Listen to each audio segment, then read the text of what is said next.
Check.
Get started here in just 5 minutes.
schoolboy crush.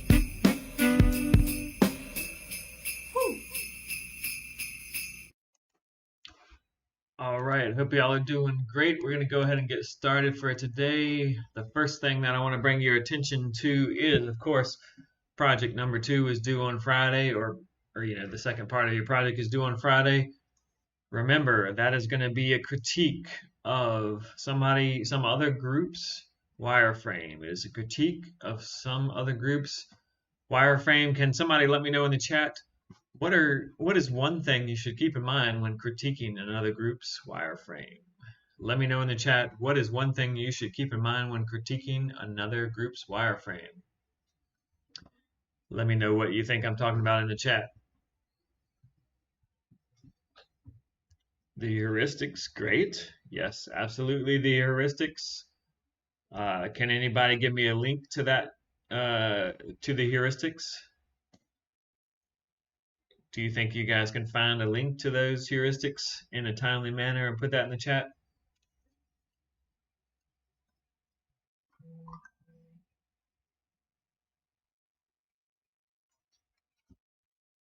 Who can put the link to the heuristics in the chat? Can anybody find them? This is something you're going to need to be able to find if you're going to give good feedback.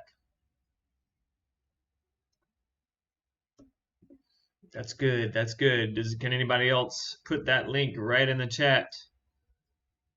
Who has a link to the heuristics? You should have this printed out on your wall or something. Something we're going to be using all semester. There's various heuristics, but the one that I shared with you before is perhaps the most important ones. Can anybody find a link to the heuristics and put them in the chat? It's not a good sign that it's taken this long. Come on, y'all.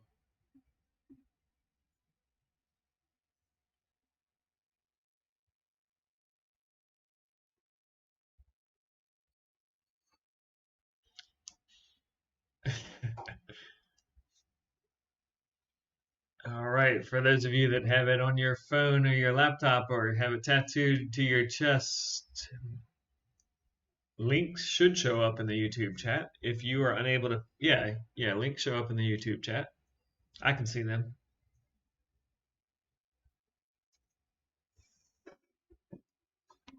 All right, I guess I'm going to have to look at this myself.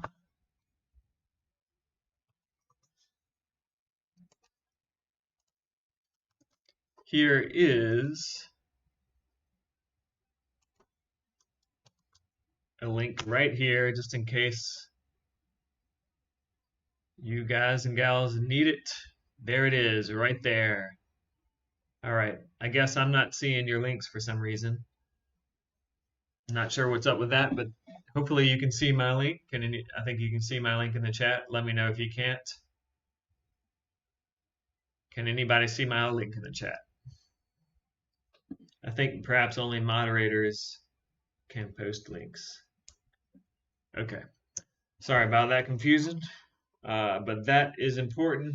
So the two things that y'all brought up, which are really important, are being professional and the heuristics. Those are the two things you want to keep in mind. Remember, if you were doing this in a professional setting, you would not you'd not be like angry or emotional about your feedback. You are just giving feedback in a professional manner. And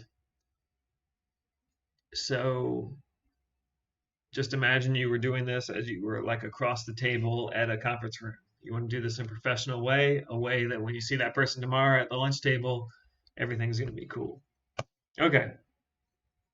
Now today we're going to talk about user research, or how to get feedback on your app. Now there's many different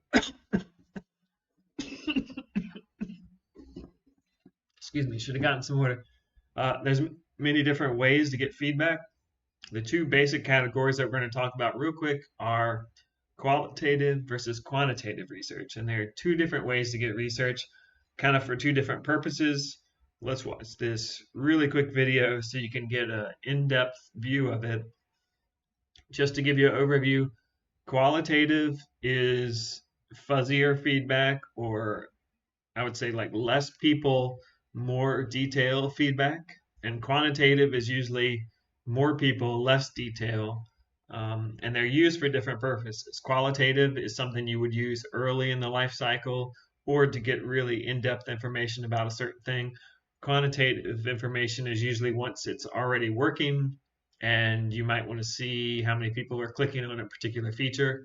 These two things have very different purposes, but it's important to understand basically what these two categories are and when to use them. Here we go. Let's watch a short video on this topic. When I'm presenting our Measuring UX and ROI seminar, I sometimes get questions about the differences between quantitative and qualitative research. In UX, we often use qualitative research to gather insights or observations about users and products or services. Popular qualitative UX research methodologies include interviews, qualitative usability testing, and field studies. With qualitative research, our goal is often to discover problems or opportunities in the user experience, to investigate why something is happening, or to find ways to fix a problem. For example, maybe I conduct a round of interviews to understand why a feature isn't as popular as I expect it to be. Maybe through the course of my interviews, I learned that our users don't understand the point of this feature or how they're supposed to use it. I could use that information with my design team to help us decide whether this feature should be phased out or how we should redesign it. Because our goal is to identify problems and find ways to fix them, it's okay to test with a small number of users. Our rule of thumb for qualitative research is 5 to 8 users per user group. To explain why, we can think about a pothole in the street. If you watch 5 cars drive down the street and each one keeps hitting this pothole, you know it's a problem. You don't need to watch 45 more people drive into that pothole before you decide that it should be fixed. When we're conducting quantitative UX research, instead of gathering insights, we're gathering numbers that describe some aspect of the user experience. We refer to those numbers as UX metrics. Popular quantitative UX methodologies include analytics, A/B testing, surveys, and quantitative usability testing. You might want to use a quantitative methodology if you're trying to determine the priority or scale of a problem. What proportion of my users are impacted by this particular problem, for example? You might also use a quantitative study, particularly A/B testing, if you want to compare alternative design options and use data to inform your decision. Finally, quantitative research is also great for benchmarking the UX of a product or a service. Essentially, that means tracking your user experience over time to make sure that you're improving in the ways that you expect.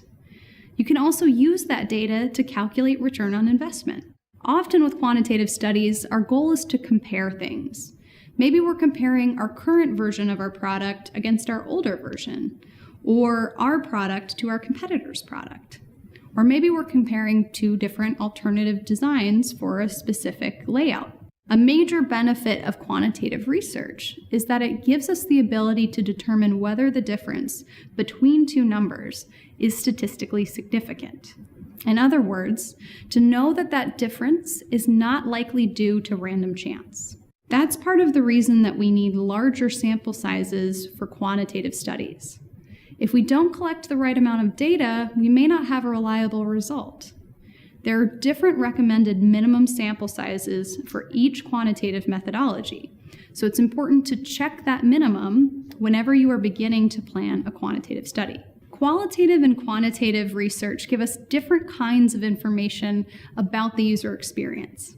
The best strategy is to use a variety of methods in your UX practice. All right, so that gives you a little bit of background on qualitative versus quantitative. Qualitative, again, is probably more appropriate early on in the process, smaller numbers of people getting the reasoning behind why things are failing or why they're having problems.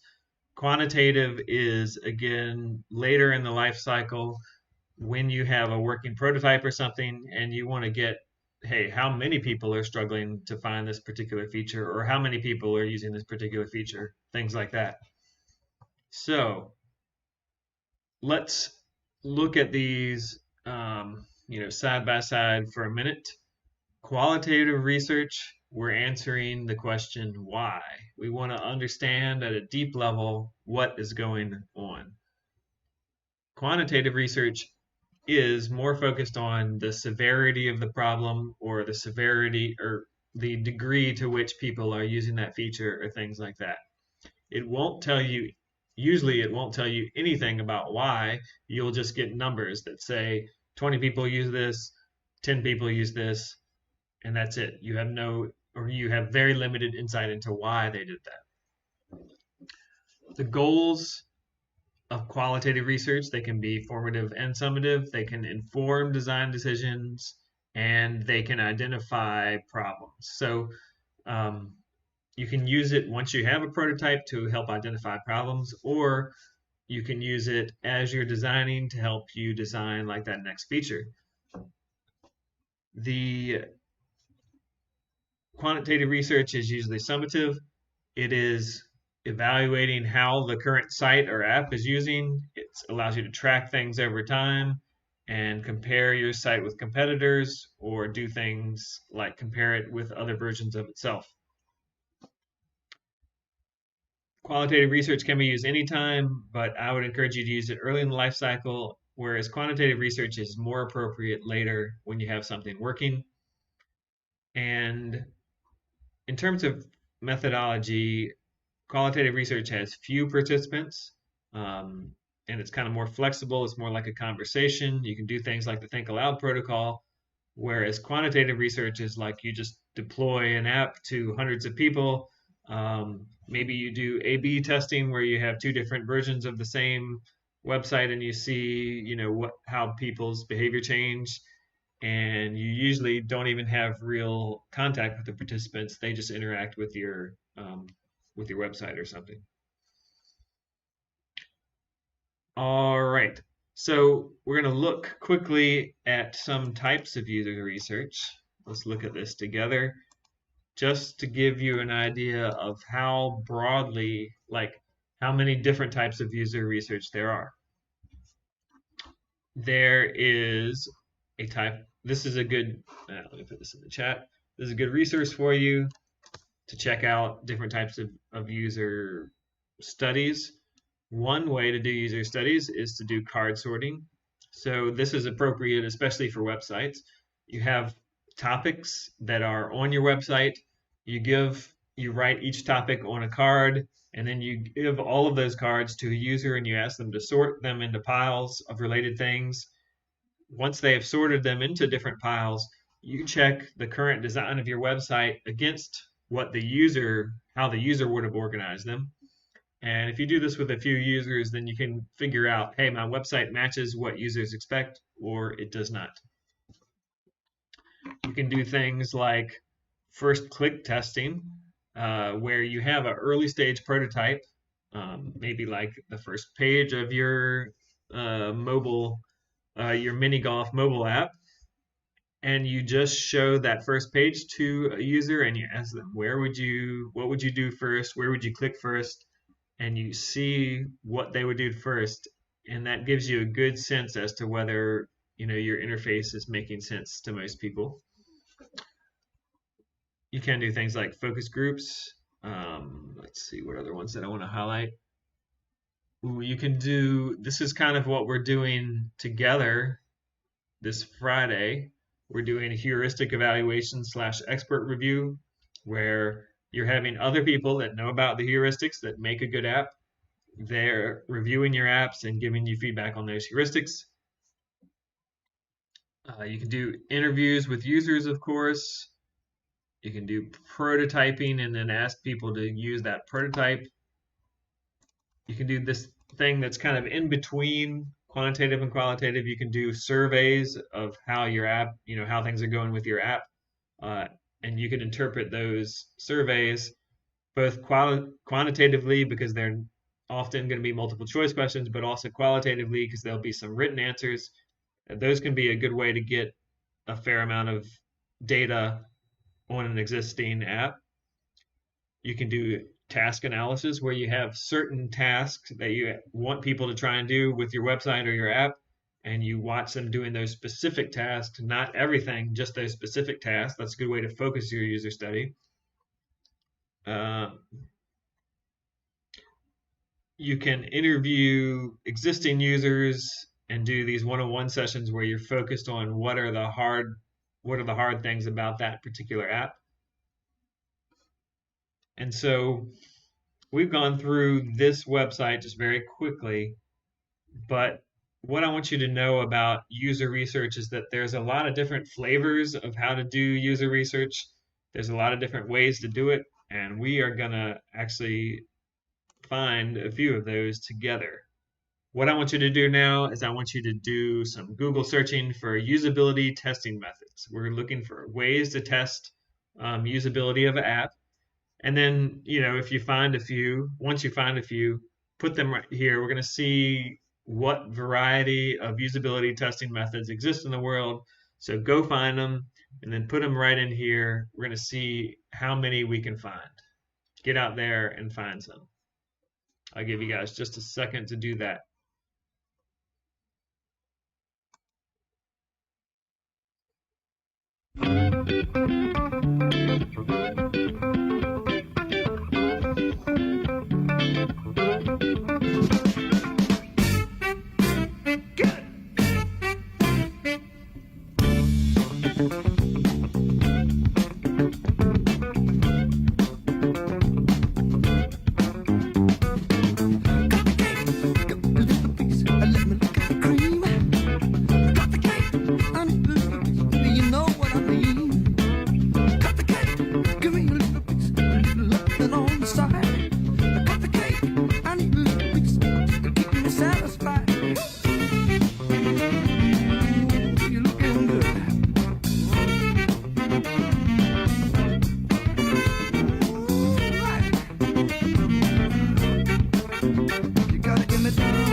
All right, there is 47 of you here on the class. So let's get more of you submit some answers. Find those usability testing methods and put in your answers.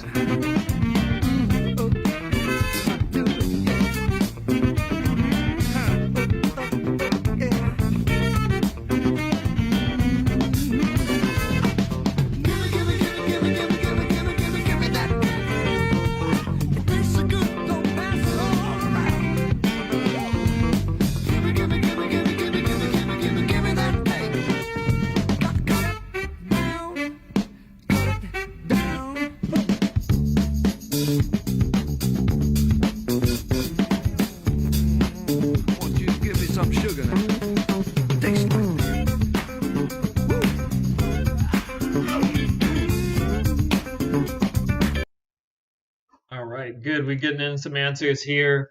I want most of these look correct. I want you to, and these are definitely not all of them, but I want you to look at these examples that we have right here, and I want you to let me know in the chat which of these have you ever done before? Which of these have you ever done before?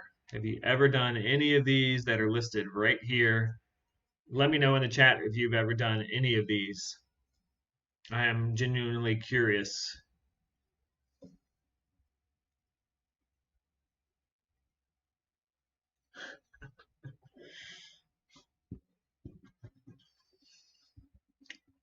So some people have done surveys. You could have done these as a user or a developer. That's fine. So some people have done surveys. Some people have worked through scenarios, or perhaps what I would call task-based user studies, usability studies.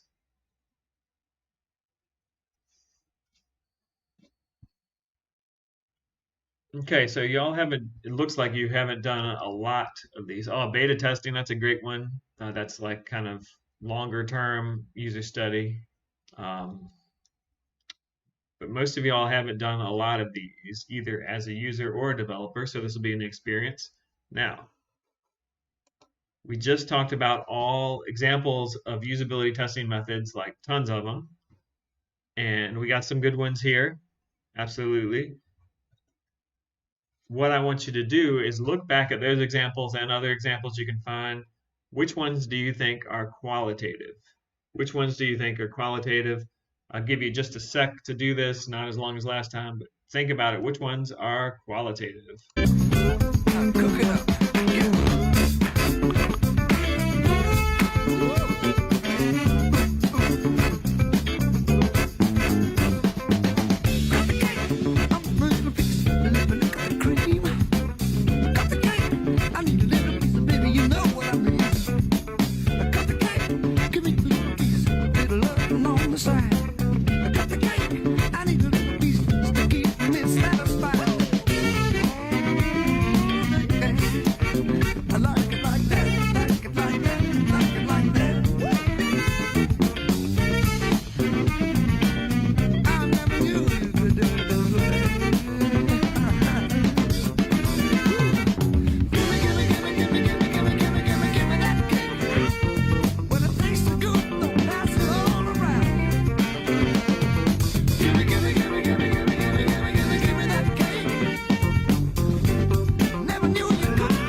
All right, good. So y'all have got in some answers, and in general, I agree with, I think, all of these. Actually, I didn't see any that I disagreed with.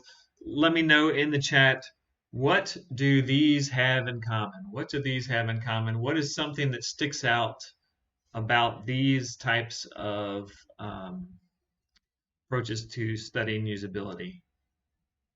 What is something, some characteristics of these types of usability studies? Just give me one or two right there in the chat. They're definitely based on feedback. What are some other kind of characteristic about these characteristics? Can anybody think maybe they're applicable to certain things, or yep, you're talking directly with users. In many cases, that's a great point. That's a characteristic of a lot of these, is you're talking directly with users. They're based on user behavior, yeah, very often, but also direct feedback from the user.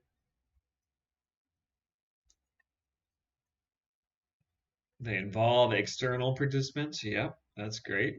These almost all do, yeah. Expert review would also be one, but I didn't see that one here. Somebody said they're all late state testing methods. Well, that's not completely true, actually, because that's what I want to emphasize here. Qualitative methods are actually something that you can do anytime in the development of your app. You could do that right now. You could do guerrilla testing right now with a paper prototype of your app. The earlier that you get somebody to test your app, even if it's just showing them the first page of your app on paper, the better you're going to be, because people will give you feedback earlier before you start trying to implement things, and you'll figure out, oh yeah, that the way we designed that was not going to work great. So these qualitative are absolutely the things that you should be doing early in the life cycle. Okay, that's qualitative. Give me examples of quantitative. Look them up online, check them out. Let me know. I'm just going to give you about 30 seconds. Quantitative examples.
Get a few more answers in there.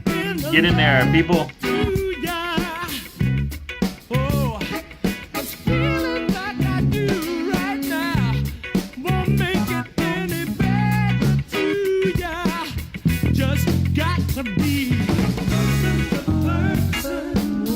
Face to face, one to one, just you and me. Person to person, but can't replace no. Person to person, that's just how it gets done. Oh, oh. All right. Let's go over a couple of these. In general, these look pretty good. Surveys can be quantitative. Remember, surveys is quantitative if your survey questions are quantitative, like do you use this feature, yes or no? Then you can count how many people use that feature versus not. If your surveys are qualitative, meaning they have a free-form answer where people can type in a long answer, that would be a qualitative approach. Analytics, I would say, is actually the best example of a quantitative approach. Analytics, just like Google Analytics, you can see which pages people are landing on, where people are clicking, what their path through your website is, so you can learn all about them. A/B testing is another great example of quantitative. You can have two versions of an app or a website. Facebook does this all the time, and you can see people use the feature this much if it's using this version. If they use this version, they use the feature less. And so we want them to use it more, so we'll give them this version of the app.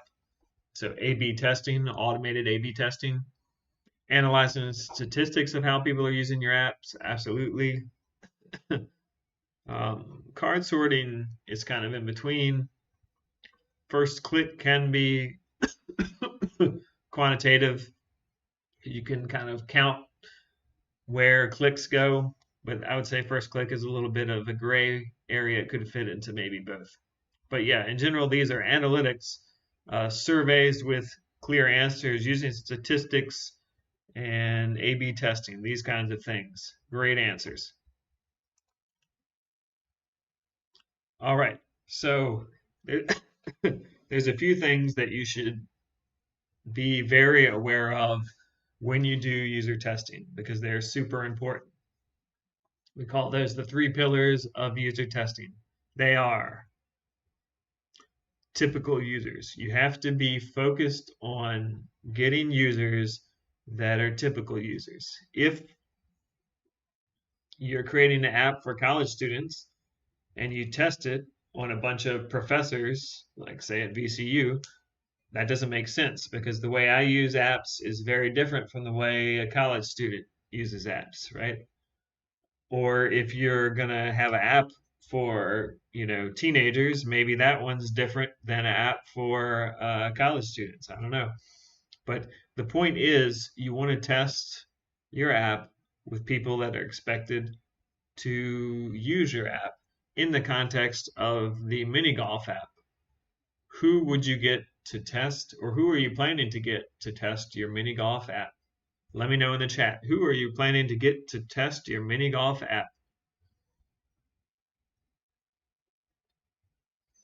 Let me know in the chat. Who will you get to test your mini golf app? Hello, hello, hello. This class is boring if you guys don't talk back to me. Mini golfers, old men, families who go mini golfing. That is an excellent answer. I don't know if old men play mini golf or not. Maybe they do. But definitely friends and roommates play mini golf. I mean, I think college kids play mini golf. Families who go mini golfing is definitely is the best one, I think. Avid mini golf players would be a great demographic to test with. Family and wives and nephews are great resources. Getting me to test it is not a good idea. Well, it's actually an okay idea because I have a family that goes mini golfing. And groups of teens is probably also a good idea. They might be likely to use a mini golf app. and maybe kids, but kids might not have a smartphone. It depends on what age you're talking about. So these are all good answers, but I think what you're noticing though is like, for instance, if you're going to test with families who go mini golfing, do you know any families that go mini golfing that you can test with? These are the kind of things you're going to start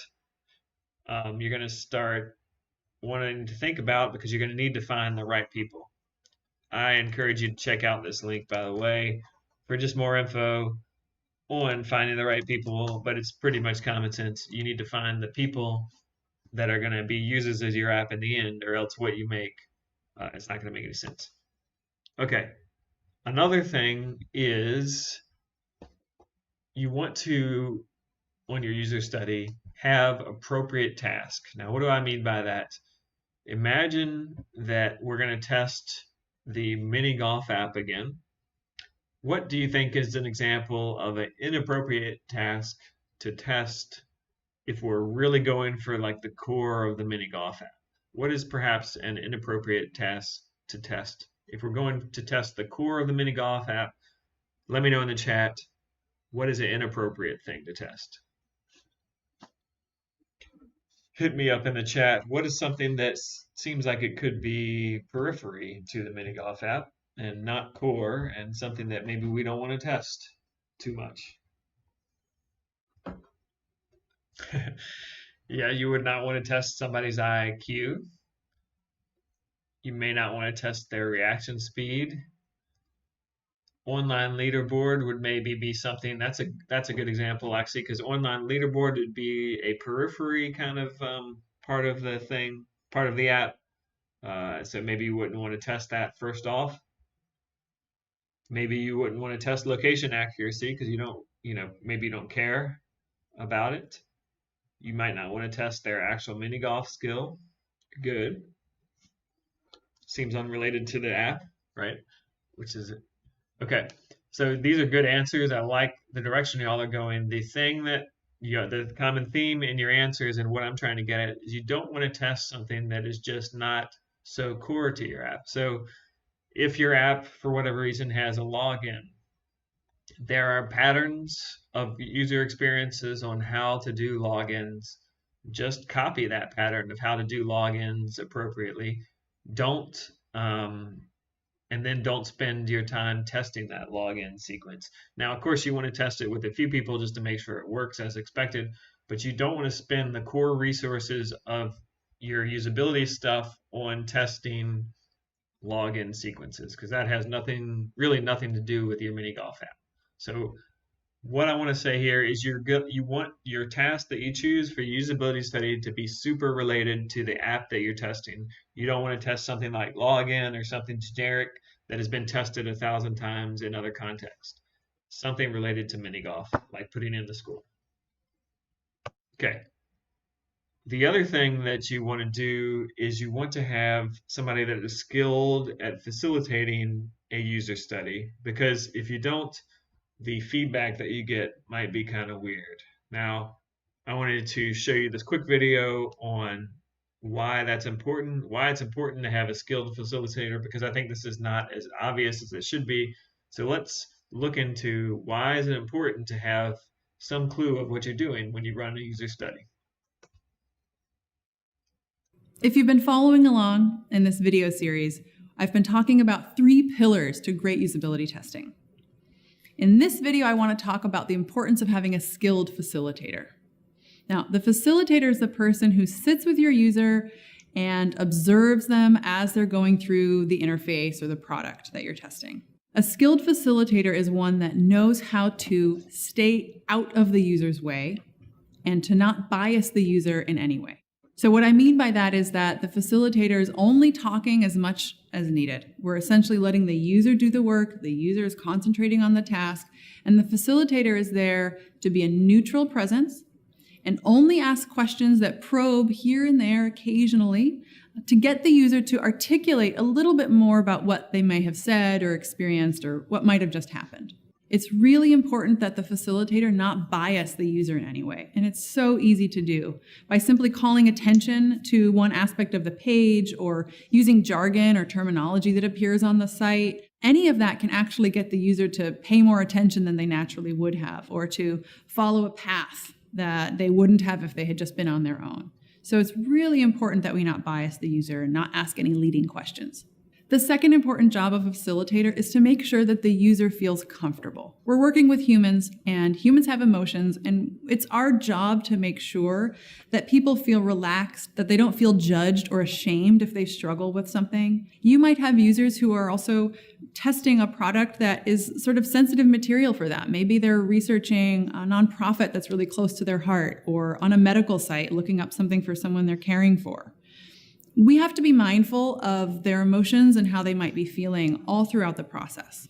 Lastly, a critical part of being a great facilitator is the capacity to analyze and interpret results. We can't rely just on what the user has said. We can't only rely on user quotes, though they are helpful. We have to be able to interpret their actions. Sometimes what people say and do are complete opposites, but it's important for a facilitator to be able to observe and see, how far are they scrolling down? Where are they swiping? What are they tapping multiple times because they can't reach that target? And we need to have a facilitator who can take those results from one user, combine it with many other users that are in the test, and group those into themes and insights and possible future research questions. As you're building your usability testing practice, keep these pillars in mind. Recruit typical users, write appropriate tasks, and use a skilled facilitator. All right, so that should give you an idea on why it's important to get the right person to do your user studies. And you're going to have to do this in this semester, so this is important. I want just to give you some examples. Well, let's talk about. We're going to talk about stereotypes. I'm not making fun of anybody. This is just to give you some thoughts on how you're going to choose who's going to run your user studies. Now, you're not going to get the same person to run your user studies all the time. You're going to hopefully get several of you, but who do you want to get to run your user studies? You probably want somebody that is, good with people, but is also really familiar with the usability heuristics. Maybe, yeah. So on a computer science team, maybe there's somebody that's really into coding. It's not really into people. And so maybe that person wouldn't be ideal for doing the user study. Maybe you want to get somebody that's more comfortable with people so that the user is comfortable. However, you have to get somebody that is not too talkative, because here's the other problem in the other direction is that if somebody's too talkative and they lead the user too much, then the actual user sessions that you have won't be helpful. For instance, I've seen user studies where the user is using the app and then they get stuck and the facilitator gets uncomfortable because they see the user stuck and they say something, which is the worst thing you could do because they do get them unstuck, but you never figure out what does the user do when they're stuck and how do they fix it and how do they move on, or are they just stuck and they can't move on. So you have to get somebody that's kind of good with people, understands the heuristics, but doesn't talk too much and is comfortable with silences and waiting and listening. So it's a balance here. So it's important to keep in mind when you're choosing who's going to do at least your first user study. Oops. Okay, so that is what I wanted to talk about today, but I wanted to try something with y'all. Let me get the web page on the screen real quick. All right. Oops, that's not it. Okay. Get in there. Now, here is what we're going to try today. We are going to, once I get everything situated again. Okay, what I want y'all to do is I want you to suggest an app that you might have on your Android phone that I don't have on my Android phone. So some app that a 41-year-old professor of computer science probably wouldn't have, or maybe wouldn't know how to use correctly. Suggest some apps. I'm going to download one app on my phone and of course make sure that it's a safe and okay app. I'm going to share my screen and you're going to watch me use it for the first time. So think about apps that you think I haven't used. I have used TikTok, and I'm going to download one of them and use it in front of you. And I want you to get um, the idea of this. Like, so users, you will think that users are stupid when you do these user studies because, like, what they do sometimes is not what you expect. And so yeah, so I want you to see, I know how to use computers. I'm not a complete idiot. You'll see that even me and a relatively sophisticated user will have trouble with a new app, right? Like I'll get stuck at places. All right, so we're gonna look at that. I'm seeing what is Genshin, and probably not games, by the way. Probably not games. I don't know if this Genshin one sounds like game. Yeah, so go for things that aren't games. I'm checking out a couple of these.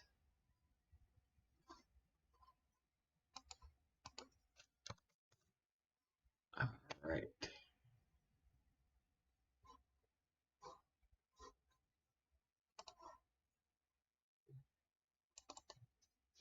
All right, I'm looking at a couple of these. Remember, we're going for things that aren't games if possible.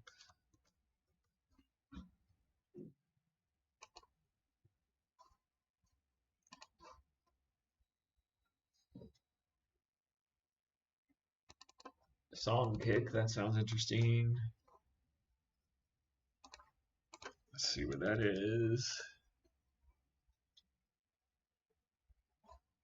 All right, song kick. Let's see, that looks safe. I'm gonna go for that. We might go for another one if I have more time. So here I am. I'm gonna go ahead and start mirror. Oops, not that.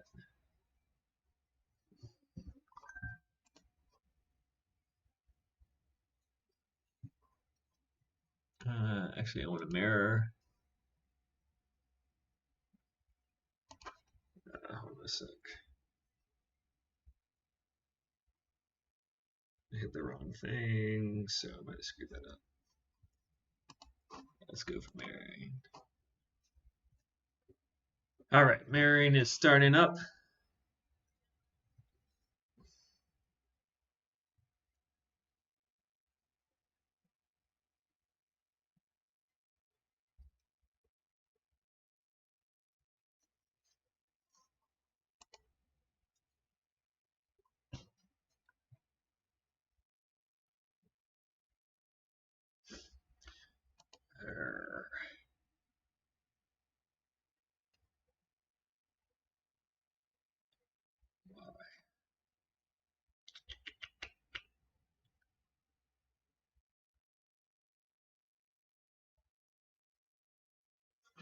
All right, sorry about that. I am almost there. I hit the wrong button, so I might have to like figure out how to disconnect real quick.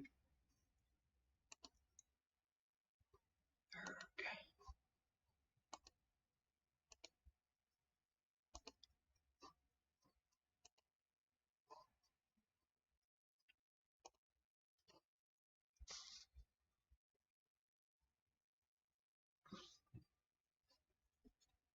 All right.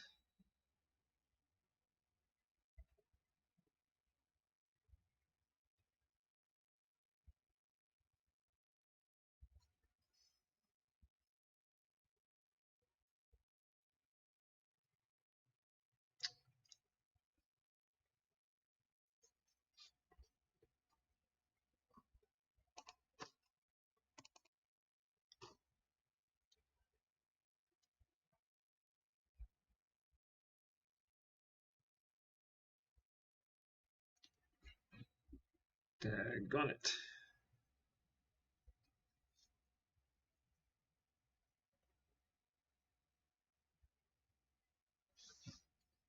All right, we're trying one more thing. And hopefully this will work for us.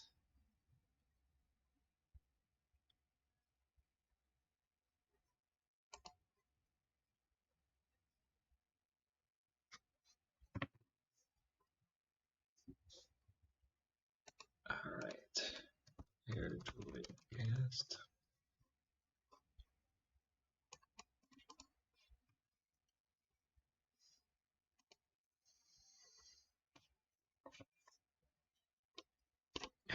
Shoot.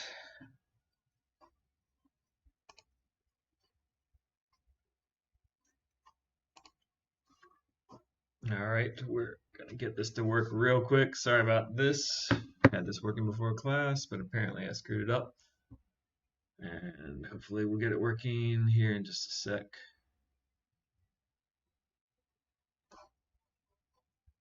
Know why this is not working.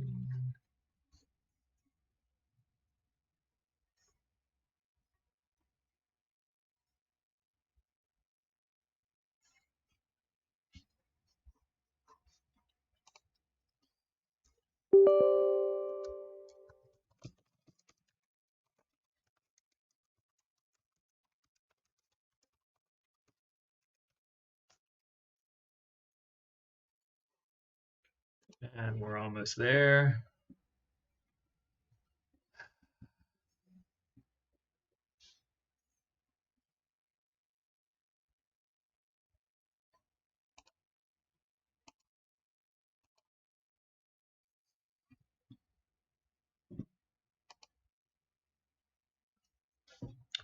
All right, AirDroid cast is now loaded. I'm about to pull it up on my screen. And let me share that with y'all.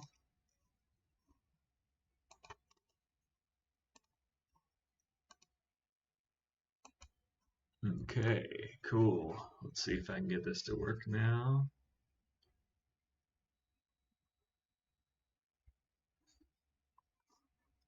It is.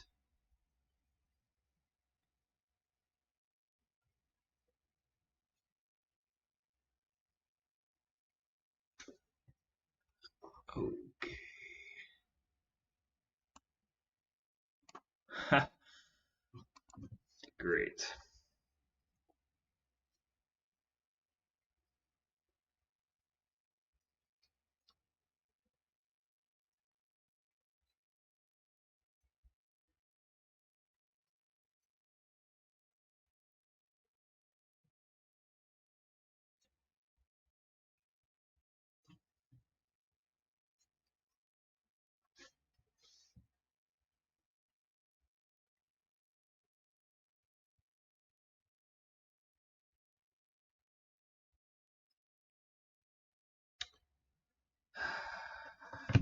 Well, we'll try it for one more minute and then we'll give up.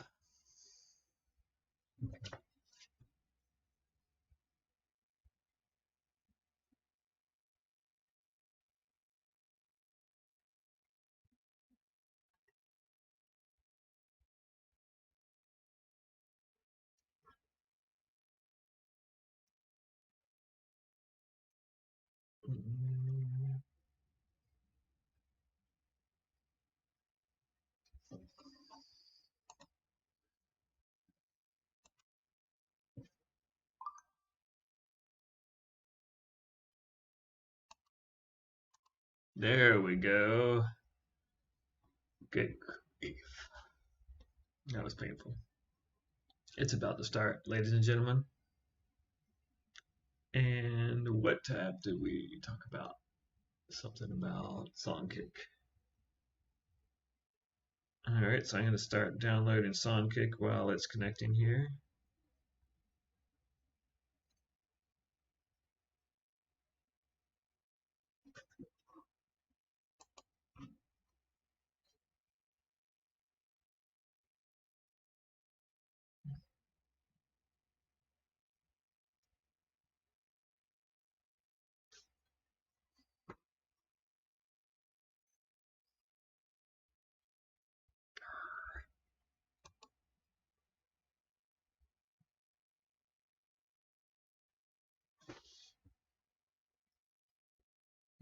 Mhm.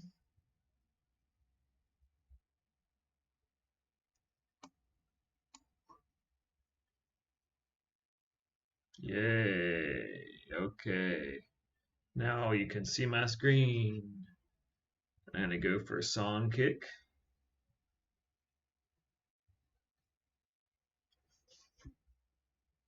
All right, sorry about the delay. Let me change that back so you can actually see my screen.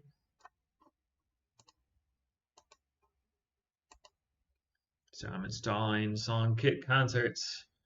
Check it out. This is going to be my first usage of Songkit Concerts. Now remember, I relatively have a clue of how to use apps, but I've never used this app before. Let's see how it goes. All right. One thing I want you to notice right off the bat is that this app has some kind of like get started tutorial. It tells me it allows best if I allow it to access my music library and location. So I will let it do that. And I'll do that. Scanning my music library. Sure, I don't really have a music library. Okay. I guess I'll try and shoot. Now, I don't have Facebook on my phone, which is kind of, and I don't have Spotify on my phone. So, this is already like a usability issue for me. Like, they don't have Google, which is what I would usually use to sign in. So, already I'm kind of like not so into this. So, I'll try the sign up with email. And I'll do that. And I'll do UX less. And I'll sign up.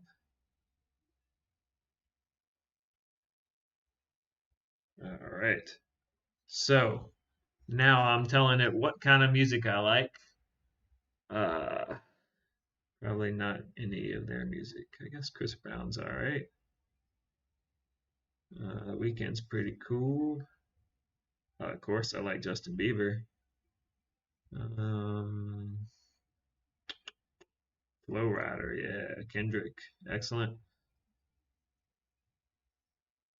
I don't recognize a lot of these.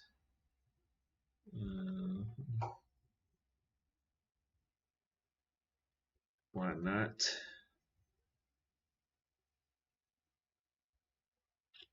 Definitely. And oh yeah, that guy's cool. Got to do 20 of these, geez. So again, here's another thing that is not fun for me is I'm having to do 20 of these things, which seems like a whole lot to me. Jeez. I don't like that guy. And here's another usability issue. I accidentally hit TI, but I in fact do not like TI. Now I'm stuck with it. That's pretty lame. Bad UI for sure. And that is something that could happen real easily. Oh crap, I gotta go back through here and find some other ones I like. It's kind of lame. All right, to get through this, I'm just gonna tap a few more that are kind of random, but whatever. 16, 17. Yeah. Daggone it. 18. 19 and gross. All right, whatever. So now I've done 20. And now it allows me to look through concerts, plans, artists, locations. Now we're going to pause for a second. What have you learned about this app so far that is good and bad in terms of usability? What have you learned about this app so far that is good and bad in terms of usability? Let me know in the chat. One good thing, one bad thing, oops, in terms of usability. Who can let me know?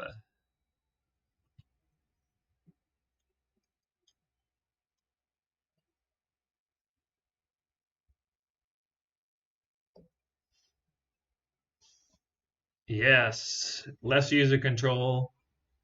That is one thing that was not good because I could not unclick it. I see that somebody was asking me, clicking it again does not remove it. Somebody was saying positive seems to have a good amount of help tips. Yeah, they have like a really good first user experience walking me through it. Um, Somebody else was saying, yeah, it kind of sucks if you have no songs to import. For instance, I use Amazon Music and I just like stream all my music. And so I didn't have anything to import. Like I don't use iTunes or anything. And so they were not very well prepared for that use case. Yeah, somebody's saying you can't unselect sign in restrictions. They should have had more selections. And no search function for artists at the recommendation stage. Yeah, all right, so y'all got you saw me use this app, and very quickly, just for watching me for like what 2 minutes, you identified a lot of things that they could improve about their app, and that's exactly the same kind of thing that you are gonna do with your own apps. You're gonna watch people use it, and you can get them to do the think aloud thing like I was doing, and then you're gonna figure out, hey, these are the things that violate heuristics. These are the things we need to fix, and that's exactly what you're gonna be doing. All right. Sorry it took me so long to get that screen mirroring started. Hope you all have a great day. I will see y'all on Wednesday. I'll stick around for 30 seconds. If you got any questions, hit me up in the chat. Otherwise, I will see y'all on Friday. On Friday. Have a good one.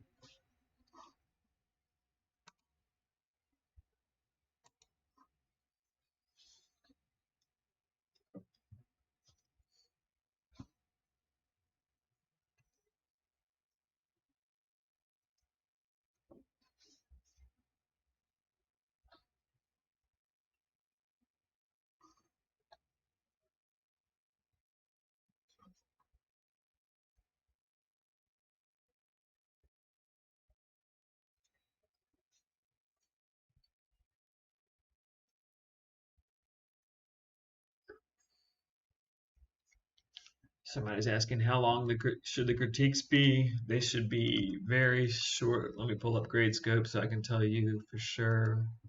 Just want to make sure I'm consistent with what I said there. Wait a sec.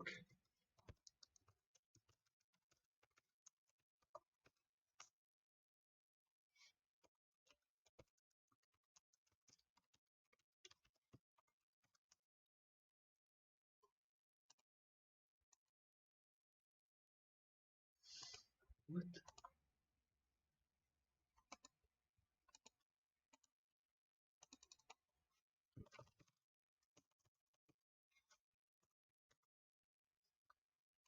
All right, so I'm just pulling it up.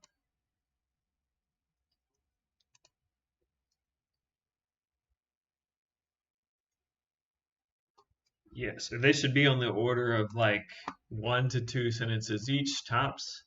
1 to 2 sentences each tops at the most. It's really, if you're in heuristic, you just need to use a phrase or a sentence to explain what you mean when you refer to that particular heuristic.